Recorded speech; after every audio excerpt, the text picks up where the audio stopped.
அண்மைச் செய்தி.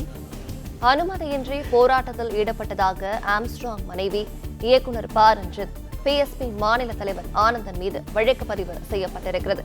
கூடுதல் விவரங்களை செய்தியாளர் கதிரவன் வழங்க கேட்கலாம். கதிரவன், வணக்கம். இந்த வழக்கு பதிவு தொடர்பான கூடுதல் விவரங்கள். பகுஜன் சமாஜ் கட்சியின் மாநில தலைவராக இருந்த ஆம்ஸ்ட்ராங் அவர்கள் கடந்த மாதம் 5ஆம் தேதி வெட்டி படுகொலை செய்யப்பட்டார். இந்த வழக்குல பிரபல தாதா நாகேந்திரன், அவரது மகன் மற்றும் ஆற்காடு சுரேஷின் தம்பி உள்ளிட்ட இதுவரை 22 நபர்கள் கைது செய்யப்பட்டிருக்கிறார்கள்.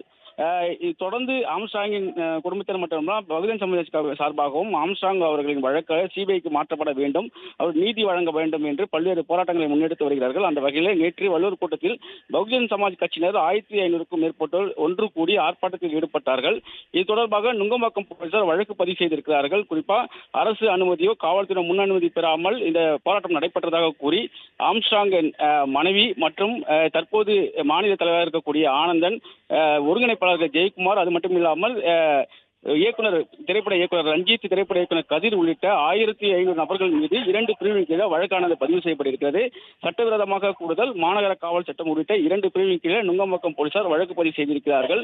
இதில் கலந்து கொண்ட 1200க்கும் மேற்பட்ட ஆண்கள் மற்றும் 300க்கும் மேற்பட்ட பெண்கள் மீது இந்த வழக்கானது பதிவு செய்யப்பட்டிருக்கிறது. விவரங்களை வழங்கியமைக்கு நன்றி கதிரவன்.